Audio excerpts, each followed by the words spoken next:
बड़ी महारानी सुनीति के साथ अन्याय कर रहे हैं। मैं आपके इस अन्याय का विरोध करता हूँ। आपको सुनीति पुत्र ध्रुव को उसका अधिकार देना ही पड़ेगा। कंपिला के राज्यसभा सदस्यों, बड़ी महारानी सुनीति के पुत्र और कंपिला के युवराज ध्रुव के प्रति इस अन्याय का आप सब विरोध करें। अन्याय के विरुद्ध विद्रोह करें। ये अन्याय नहीं, न्याय है। जिसका त्याग कर दिया गया हो उसका पुत्र कैसे युवराज हो सकता है? सैनिकों, इसे ले जाकर कारागार में डालकर महाराज की आज्ञा का पालन करो। ये अन्याय है, घोर अन्याय। ये अन्याय है। ये अन्याय नहीं, न्याय है, न्याय है। महाराज उत्तानपाद, आप महान सम्राट, न्यायवान महाराज मनु के सुपुत्र हैं। आपको यह अन्याय शोभा नहीं देता। तुरंत मुक्त कराएं महामंत्री को। कदापि नहीं। ये परिणाम तुझे भी भोगना पड़ेगा। यदि तूने महाराज के न्याय को चुनौती देने का दुस्साहस किया तो तुझे इससे भी कठोर दंड दिया जाएगा। मेरी माता को अपने अधिकारों से वंचित करने वाली मेरी विमाता सुरुचि माताश्री आप ही है ना? मैं महाराज उत्तानपाद और कंपिला की पटरानी हूँ, तेरी माताश्री नहीं। आपके कहने मात्र से सत्य असत्य नहीं हो जाएगा माताश्री। आप भी मेरी माता हैं। महाराज के गोद में बैठा हुआ आपका पुत्र मेरा छोटा भाई ही है। पिताश्री, क्या आप मेरे पिता नहीं हैं? क्या यह मेरी माता नहीं है? आपके गोद में बैठा हुआ उत्तम मेरा छोटा भाई नहीं है? क्या इस सत्य को आप असत्य कह सकते हैं?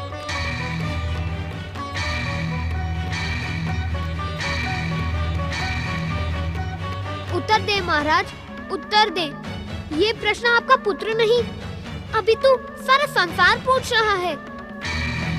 क्या सम्राट मनु का वंश अब सत्य की निष्ठा और सत्य के पथ पर अडिग नहीं रहेगा? उत्तर दे महाराज, उत्तर दे। आप मौन क्यों हैं महाराज?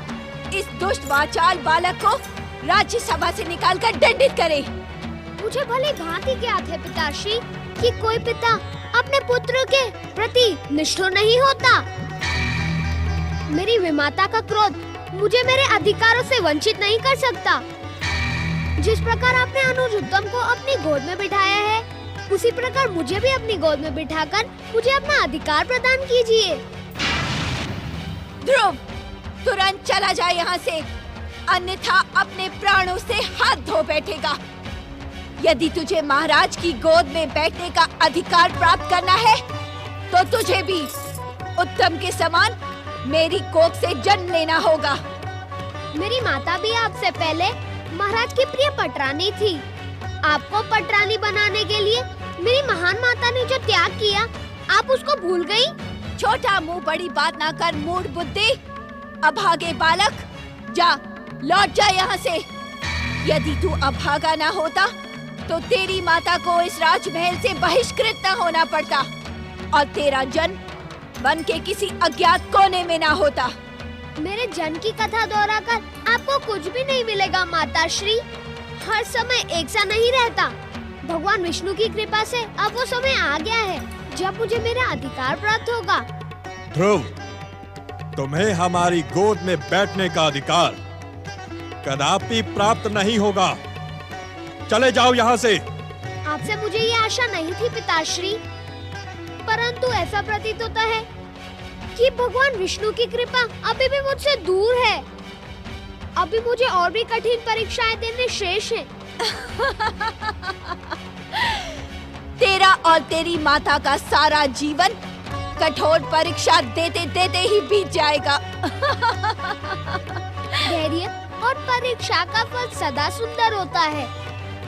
न्यायवान सम्राट मनु का पुत्र मेरे पिताश्री महाराज उत्तानपाद को यदि मेरे प्रति हुए अन्याय पर कोई दुख नहीं है, तो मैं प्रतिज्ञा करता हूँ कि जो न्याय मुझे मेरे पिताश्री से नहीं मिला, वो मुझे भगवान विष्णु से अवश्य प्राप्त होगा। प्रणाम पिताश्री, प्रणाम माताश्री। यशस्वी बनो अनुजुतम। जय श्री हरि। आप सब विचलित ना हो। ध्रुव के लिए यह समय दुर्दशा का नहीं, अपितु जगदीश्वर भगवान श्री विष्णु की परम पावन भक्ति का संदेश लेकर आया है। भगवान श्री विष्णु की ऐसी परीक्षाओं के उपरांत ही बालक ध्रुव सच्चे भक्ति मार्ग को प्रेरित होगा। नारायण नारायण। क्या आप सब बालक ध्रुव के साथ हुई दुखद घटना के विषय में ही चर्चा कर रहे थे सप्तऋषियों? हाँ देवर्षि, आप तो भगवान विष्णु के परम भक्त हैं। प्रभु इच्छा होती तो बालक ध्रुव को न्याय अवश्य प्राप्त हो जाता। वे क्षण मात्र में उत्तानपाद का हृदय परिवर्तित कर सकते थे, किंतु उन्होंने कोमल बालक ध्रुव को और घोर कष्टों में धकेल दिया।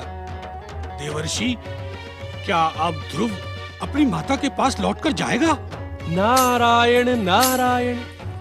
प्रभु की लीला तो प्रभु ही जाने, परंतु मैं जगदीश्वर भगवान विष्णु से विनती अवश्य करूंगा कि वो बालक ध्रुव और उसकी निर्दोष माता सुनीति पर दया अवश्य करें।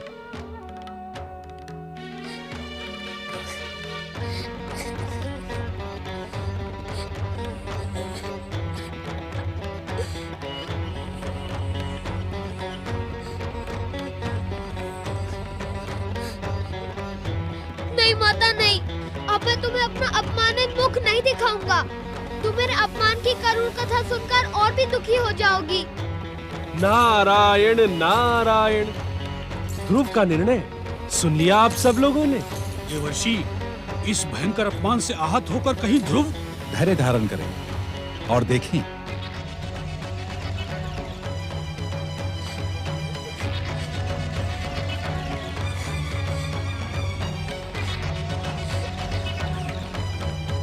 मेरे आराध्य जगदीश्वर श्री भगवान विष्णु, मैंने अपने पिता के राजसभा में प्रतिज्ञा की है कि जो न्याय मुझे अपने पिता से नहीं मिला वो मैं आपसे प्राप्त करूंगा। हे जगत के पिता, हे पालनहार, जब मैं आपसे न्याय प्राप्त करूंगा तभी मैं अपनी माता को अपना मुख दिखाऊंगा।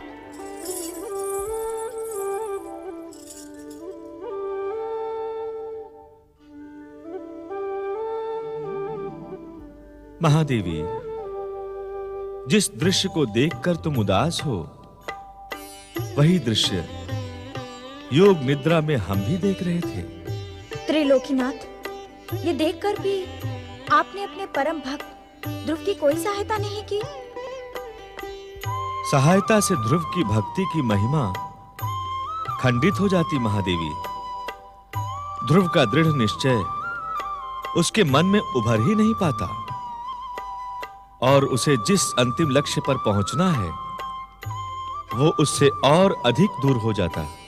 किंतु प्रभु, इस समय जो ध्रुव के साथ अन्याय हुआ है उसके उत्तरदायी उत्तानपाद नहीं, सूर्यपुत्र शनिदेव हैं। ये सत्य हमें भली भांति ज्ञात है महादेवी। शनिदेव की कुदृष्टि के प्रभाव के कारण उत्तानपाद ने ध्रुव के साथ घोर अन्याय किया है। ये ज्ञात होने पर भी आप शांत कैसे हैं प्रभु? महादेवी, इस संसार में जो कुछ भी घटता है वो घटनाक्रम के नियमानुसार ही घटता है। राजसभा में प्रकट होकर अपनी कुदृष्टि से सभी को भ्रमित करने वाले शनिदेव को भी हमारी ही प्रेरणा प्राप्त थी। ये आप क्या कह रहे हैं प्रभु? महादेवी, चकित होने की आवश्यकता नहीं है। शनिदेव भी हमारी ही सृष्टि के एक अंग हैं। किंतु आपको ऐसी क्या आवश्यकता पड़ गई कि आपने शनिदेव को भ्रमित करने की प्रेरणा दी? महादेवी, मेरी प्रेरणा से शनिदेव ने अपनी कुदृष्टि से भ्रम का जो कुचक्र चलाया था उसका उद्देश्य ध्रुव की सहायता करना ही था। ध्रुव की सहायता? हाँ महादेवी, शनिदेव की कुदृष्टि से भ्रमित होने के कारण ही अब ध्रुव दृढ़ निश्चय कर सका है। अब उसके जीवन का प्रत्येक क्षण अडिग होकर हमारी पूर्ण भक्ति को समर्पित हो जाएगा, जिससे उसे उसका निर्धारित लक्ष्य प्राप्त होगा। नारायण नारायण। देवर्षि, हमें भली भांति ज्ञात है कि आप भी वही व्यथा लेकर प्रकट हुए हैं जो अभी-अभी महादेवी लक्ष्मी ने प्रकट की है। नारायण नारायण। प्रभु, हे भक्तवत्सल, हे दया के सागर, हे कृपा निधान, अबोध बालक ध्रुव और उसकी निर्दोष माता सुनीति पर कृपा करें। देवर्षि, जब तब व्रत का मार्ग ऐसी ही व्यथाओं और वेदनाओं से होकर जाता है, किंतु पूर्णतः के पश्चात जब तब व्रत के मार्ग पर चलने वाले साधक को जो परम सुख और चरम शांति प्राप्त होती है, उसका उल्लेख किसी के लिए भी शब्दों में व्यक्त करना असंभव है। प्रभु, मैं मानता हूं कि ध्रुव एक असाधारण दृढ़ निश्चयी बालक है, किंतु वो है तो बालक ही। शनिदेव द्वारा विस्तारित होने वाले भ्रम और निर्दयी व्यवहार के कारण वो भटक भी तो सकता है। देवर्षि, आप भागवत भक्ति के प्रचारक और भक्त शिरोमणि हैं। इस कारण ध्रुव को भ्रमित होने से बचाने का उत्तरदायित्व हम आपको सौंपते हैं। नारायण नारायण। प्रभु, आपका निर्देश और कृपा पाकर इस दीनहीन नारद का जीवन धन्य हो गया। नारद को उसकी भक्ति की सौगंध प्रभु, वो ध्रुव को भ्रमित कदापि नहीं होने देगा। नारायण नारायण। नारायण नारायण नारायण नारायण।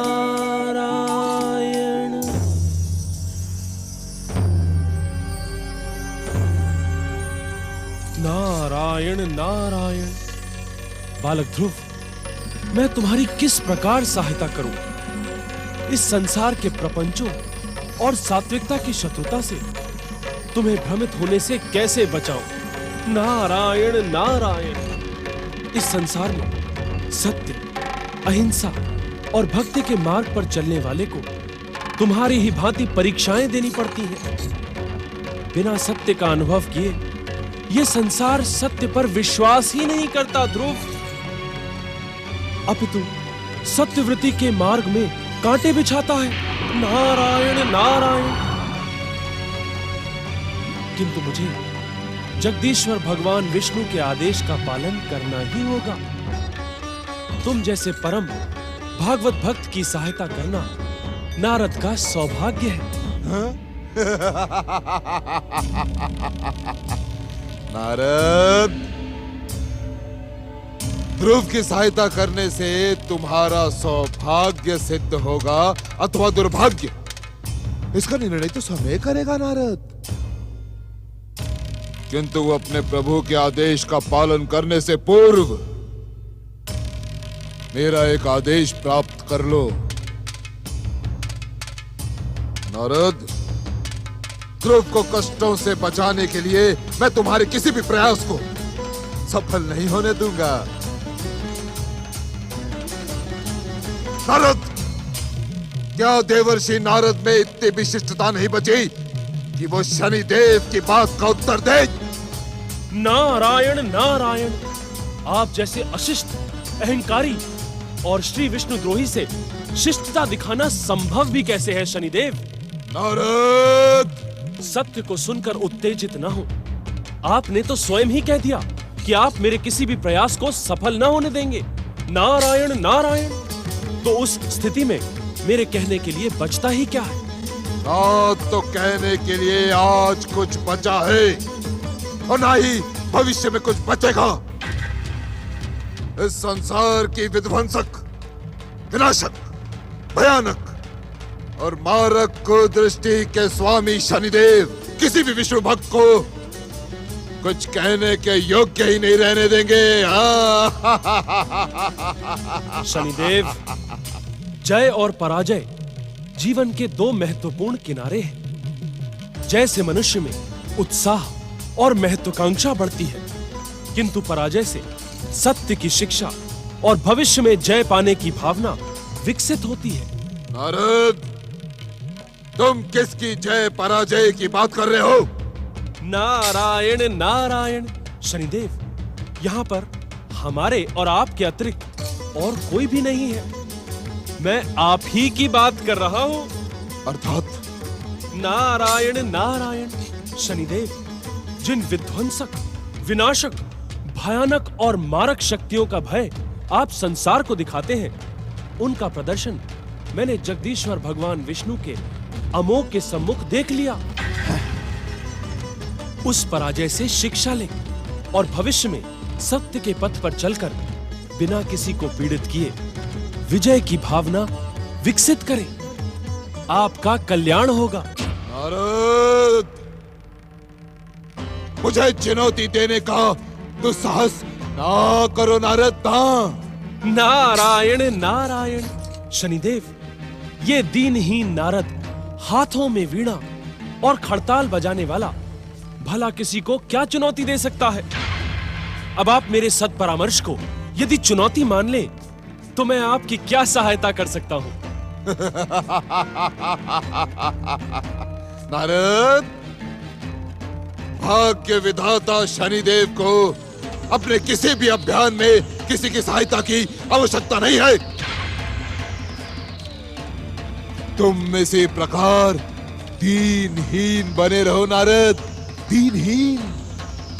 हम तुम पर अवश्य कृपा करेंगे, किंतु ये ध्रुव हमारे कुदृष्टि के प्रहार से सुरक्षित नहीं बचेगा, कदापि नहीं। नारायण नारायण। शनिदेव, आप अपना प्रयास करें और मैं अपने स्वामी जगदीश्वर भगवान विष्णु के आदेश का पालन करते हुए अपना प्रयास करता हूं। और प्रभु कृपा से मुझे पूर्ण विश्वास है कि मैं ध्रुव का उचित मार्गदर्शन करूंगा। तू क्या मार्गदर्शन करेगा नारद? तू क्या करेगा? क्या तूने ध्रुव के मार्ग पर हमारे कुदृष्टि का प्रभाव नहीं देखा नारद?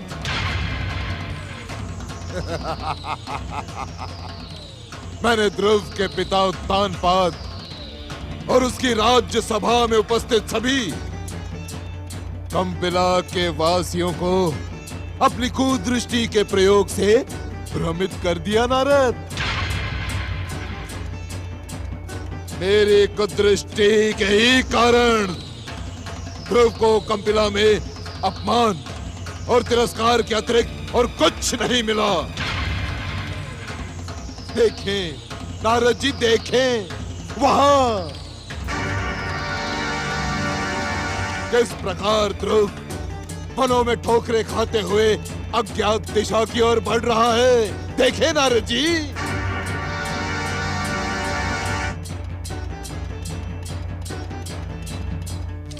नारायण नारायण। शनिदेव, भक्ति की दिशा में बढ़ने वाले का मार्ग कभी अज्ञात हो ही नहीं सकता, क्योंकि इस संसार के प्रारंभ और अंत का एकमात्र मार्ग जगदीश्वर भगवान विष्णु है। इस कारण सत्य, धर्म, अहिंसा और भक्ति का प्रत्येक मार्ग उन्हीं से प्रारंभ होकर अंत में उन्हीं जगत पालक में विलीन हो जाता है। नारायण नारायण। ध्रुव का मार्ग किस प्रकार विलीन होता है, ये मैं तुम्हें बताता हूं।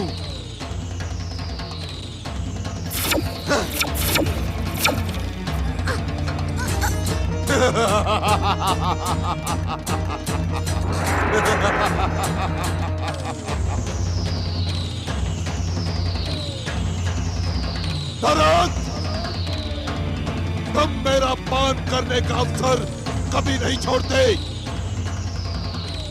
अमोघ के प्रहार से आहत मेरा ये चरण तुम्हारी और मेरी शत्रुता का भयंकर प्रतीक है। आज भी तुमने मेरा भयंकर अपमान किया। इसका परिणाम इस ध्रुव और उस विष्णु को भुगतना ही होगा नारद। सुना तुमने, सुना तुमने, सुना तुमने। वत्स ध्रुव, भक्ति का हाथ थामकर तुम्हें इसी प्रकार निरंतर आगे बढ़ना है। ये कष्ट नहीं, तुम्हारी परीक्षा है। नारायण नारायण। मैं परीक्षा से मुंह नहीं मोड़ूंगा। मैं कष्ट उठा उठा कर भी पीछे नहीं हटूंगा।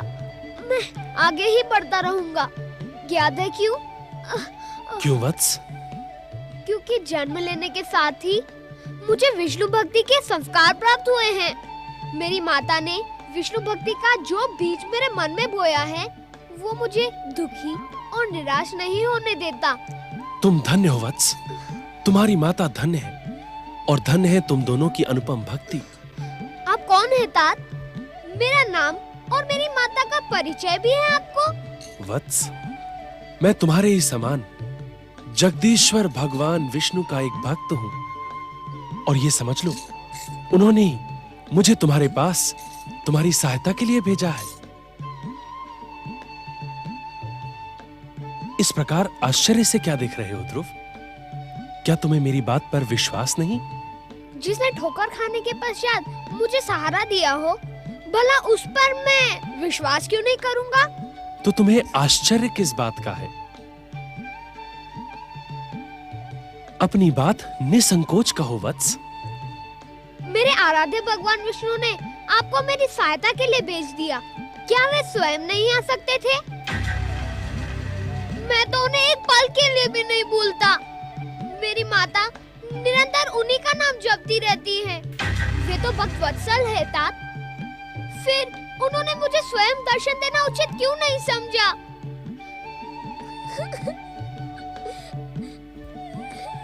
वत्स,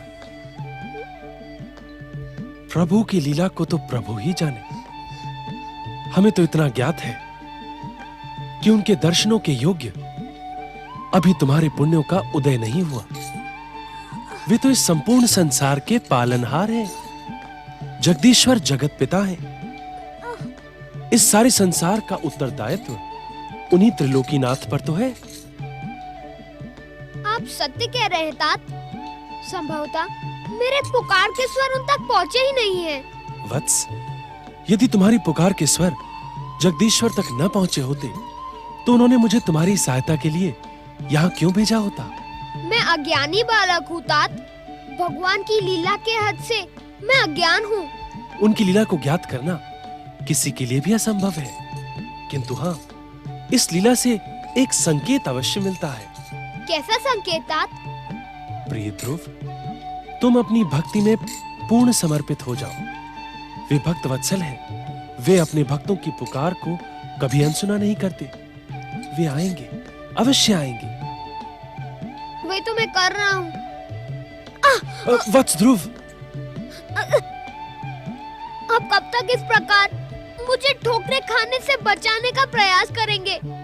हे भक्तराज, मुझे मेरी दशा पर छोड़ दीजिए। यदि भक्तों से भगवान के मन में मेरे लिए करुणा और सहानुभूति हो, तो वे अवश्य मेरी सहायता करेंगे।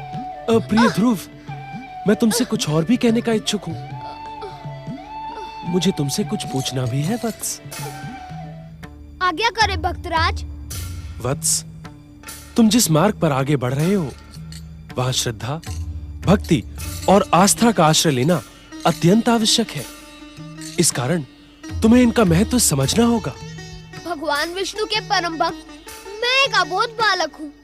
मेरी माता ने इन सब बातों के विषय में मुझे कुछ नहीं बताया, तो भला मैं इनका महत्व कैसे समझूंगा? क्षमा करें, आप जैसे ज्ञानियों की ज्ञानपूर्ण बातें भला मुझ अज्ञानी की समझ में आएंगी भी कैसे? मेरे जीवन में जो ठोकरें लिखी हैं, मैं भगवान विष्णु का नाम लेकर उन्हें झेलता हुआ आगे बढ़ूंगा।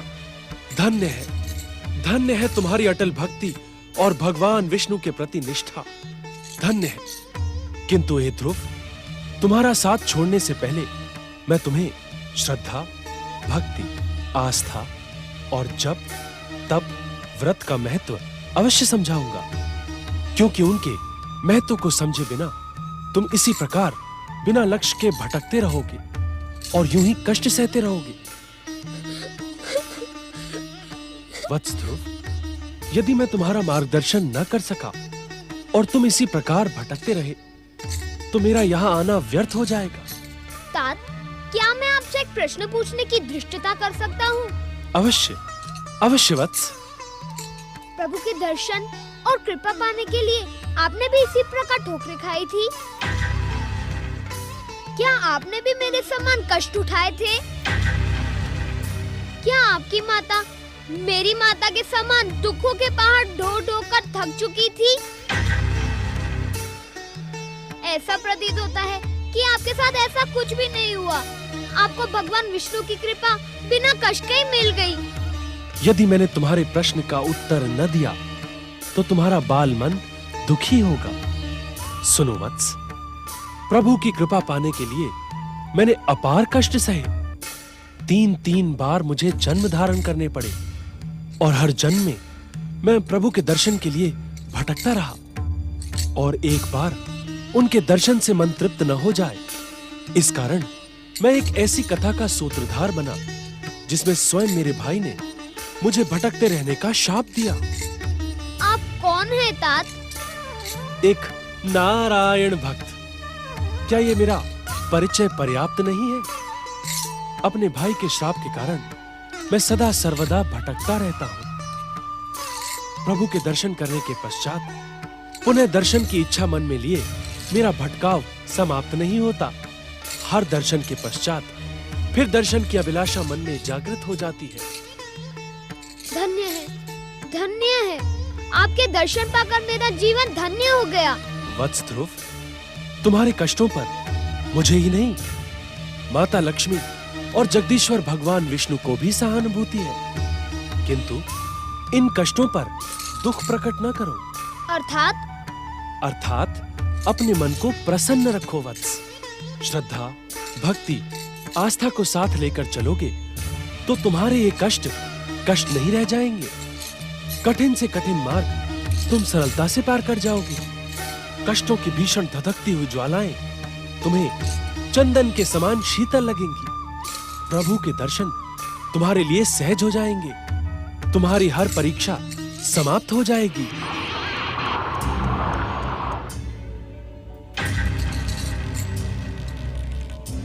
विध्वंसक शक्तियों के विरुद्ध विष्णु भक्त ध्रुव की चुनौती बढ़ती जा रही है राहु।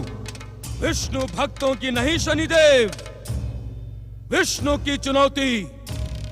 छलिया विष्णु इस संसार से हमारा सर्वनाश कर देने का इच्छुक है। तुम्हारा कथन पूर्णता सत्य है राहु।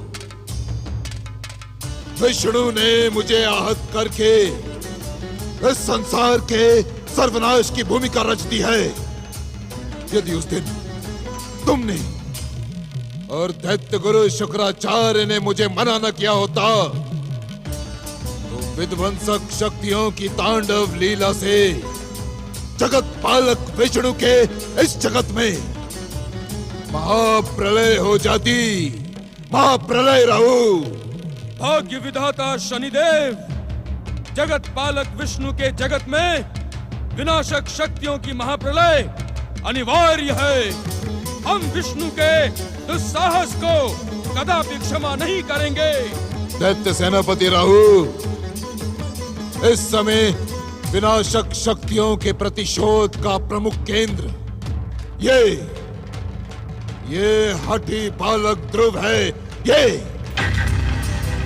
देखो राहु, किस प्रकार हमारा शत्रु नारद इसे धर्म और भक्ति का पाठ पढ़ा रहा है। देखो।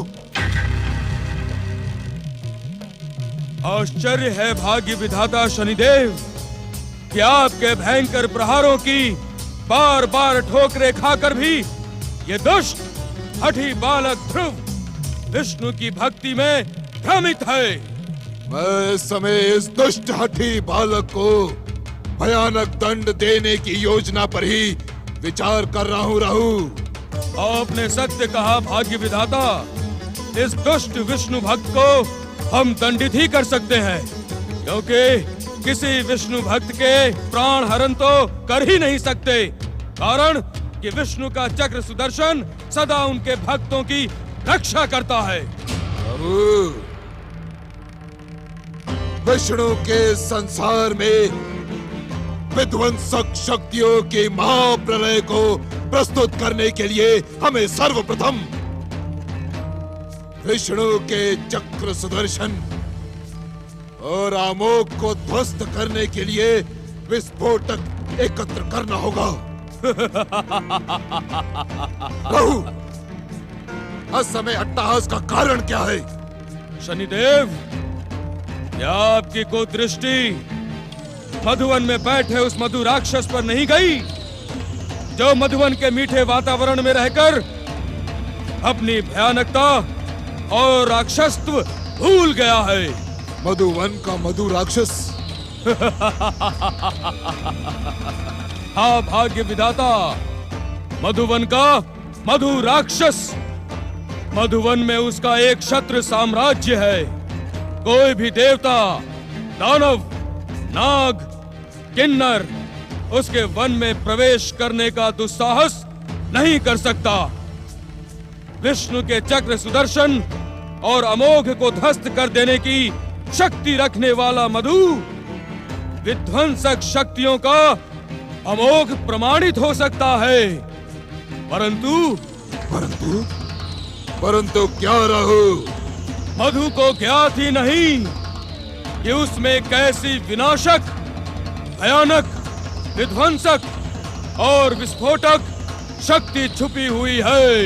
इसकी सूचना विध्वंसक शक्तियों के अधिष्ठाता शनिदेव को पहले क्यों नहीं दी गई राहु? राहु उचित समय पर उचित कार्य करने के लिए प्रसिद्ध है। विध्वंसक शक्तियों का अधिष्ठाता शनिदेव इस समय नारद उस दुष्ट हठी बालक ध्रुव को लेकर मधुवन के समीप है। ये समय मधु को जगाने के लिए उचित है। हाँ राहु, हाँ, मधु को जगाना होगा, उसे जगाना होगा, उसे बताना होगा कि विष्णु का एक भक्त नहीं शनिदेव, 2 भक्त उसके मधुवन में प्रवेश करने का दुस्साहस कर रहे हैं। मुझे पूर्ण विश्वास है राहु कि मधु की राक्षसी शक्तियां नारद और ध्रुव को भयानक कष्ट पहुंचाकर हमारे मन को शांति पहुंचाएंगी। हाँ राहु, भाग्य विधाता शनिदेव मधु की राक्षसी शक्तियां ध्रुव को विष्णु भक्ति के योग्य रहने ही नहीं देंगी।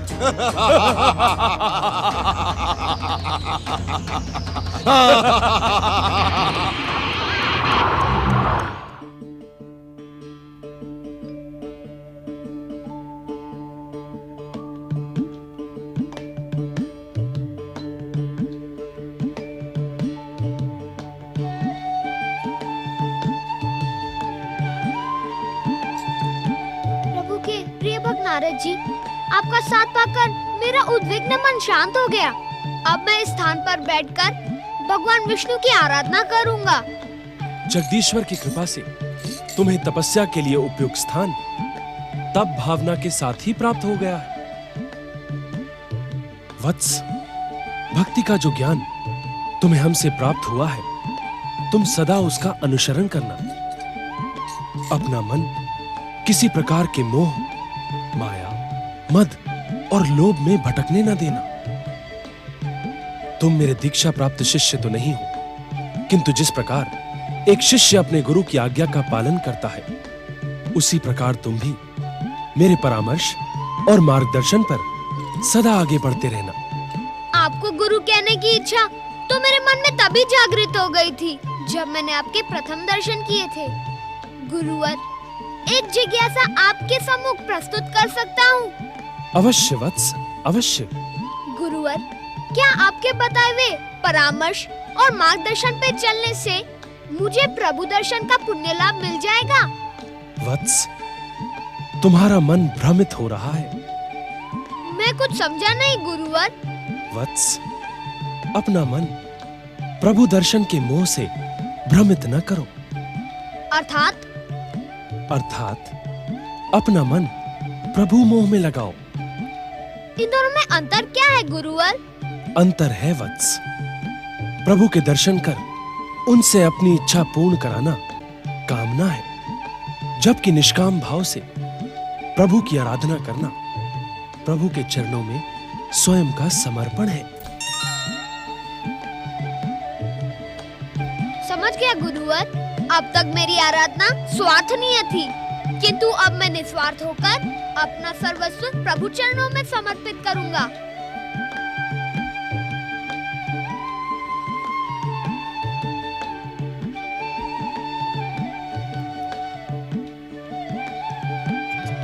भगवान विष्णु तथा देवर्षि नारद के परामर्श के अनुसार जब तब व्रत करने वालों की रक्षा का दायित्व हमारा है, वैसे ही विष्णु भक्त बालक ध्रुव की रक्षा का भी दायित्व हमारा ही है।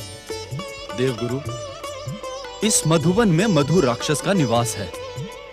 देवगुरु, क्या मधु अपनी भयानक राक्षसी शक्ति से परम विष्णु भक्त बालक ध्रुव की तपस्या में बाधा उत्पन्न नहीं करेगा? वैसे तो मधुबन में रहकर यहाँ की मीठी वनस्पतियों का सेवन करके मधु राक्षस की राक्षस वृत्तियां अब शांत हो गई हैं। वो अपना अधिक समय वन के सुखभोग और शयन में बिताता है। किंतु क्या देवगुरु? देवताओं के परम शत्रु दैत्य सेनापति राहु ने सूर्यपुत्र शनिदेव को मधु की विस्फोटक शक्तियों का ज्ञान करवा दिया है। अब वे दोनों शांत नहीं रहेंगे। ध्रुव के जीवन में बाधा उत्पन्न करने के लिए मधु को उकसाने का हर संभव प्रयास करेंगे। तब क्या होगा देवगुरु? क्या ध्रुव की तपस्या अभी भी निष्फल रहेगी? गृह मित्रों, तपस्या की सफलता और असफलता जगदीश्वर पर निर्भर है, किंतु आज का दिन अवश्य ही ध्रुव की सफलता में सहायक होगा। आज का दिन? आज बृहस्पतिवार है। गुरु की आज्ञा से आज के दिन तपस्या प्रारंभ करने वाला शिष्य अवश्य सफल होता है। बालक ध्रुव ने अभी-अभी मन वचन से नारद को अपना गुरु स्वीकार किया है। अपने गुरु नारद की आज्ञा से वो आज अपनी तपस्या प्रारंभ करने जा रहा है। इसी कारण आज का हमारा बृहस्पति का दिन उसका सहायक होगा। उत्तम, उत्तम। गृह मित्रों, गुरु का दिन गुरुवार हमारी माता लक्ष्मी का भी प्रिय दिन है। इस दिन जो व्यक्ति अपने सद्कार्यों का प्रारंभ करता है, उसे महादेवी माता लक्ष्मी की कृपा अवश्य प्राप्त होती है।